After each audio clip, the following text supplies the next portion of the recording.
I was definitely nervous about moving into a community of sex offenders.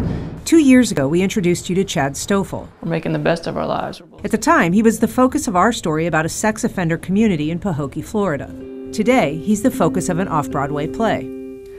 At this point, It's a little surreal. is 23.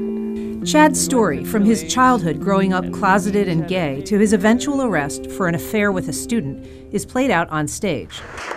But he's also part of the performance. Little tiny blue church in the middle of the sugarcane fields. And all of a sudden, bam, you're on the stage in New York City. It's been awesome. And one of the best things I've been able to be a part of. It's also been difficult, especially watching Aiden Sank, the actor who portrays him. I was starting to get overwhelmed with emotion.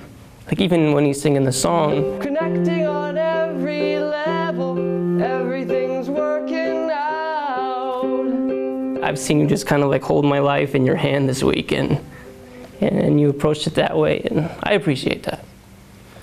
I'm glad that you feel like that. Like, I can't imagine how difficult, I can't imagine how difficult it must have been for you, having the most vulnerable, difficult, shame-based experiences of my life dramatized. And I would just try to figure out why I was like that. People have a certain reaction. When you hear that, it's about a community of sex offenders in Florida, people are always like, oh, what is that? And they always, you can just see it in their eyes a little bit, right? They tighten up, which is honestly how I reacted to it the first time that I heard about it. When I first told my parents about the project, I said something like, oh, one of the characters I'm playing is like a sex offender's girlfriend, and they're like, oh God, I'm glad that's not you, Actor Gareth Tidball plays Lexi, whose relationship with Chris Dawson forms the romantic core of the play.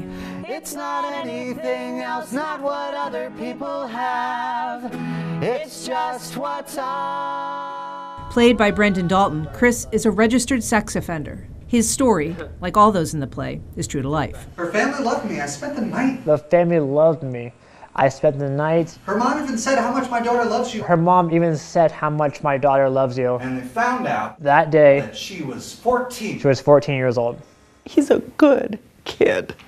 Pastor Patty Opperly was the first to reach out to the local sex offenders and has led the community's embrace of this often despised population. How do people see Christ in you? But her work has also created a bond between Chris and her own daughter, Lexi. To watch their story, or that part of the story, and their vulnerability,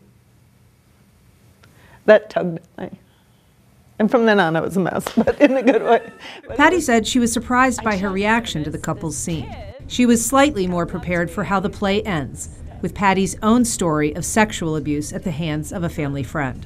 I don't know if I was in shock. I don't know if I was in shock. I don't know, but it's a little scary to play a live person and then meet you and hope that you've done justice. Even right now. Even right now, I feel like I could throw up. I feel like I could throw up. Particularly that last moment, telling your story of your early abuse. You did beautiful. Thank you.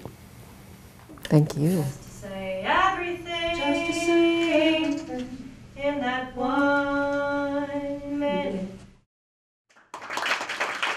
Reporting with photojournalist Jeff Renfro, Ann Schindler, First Coast News.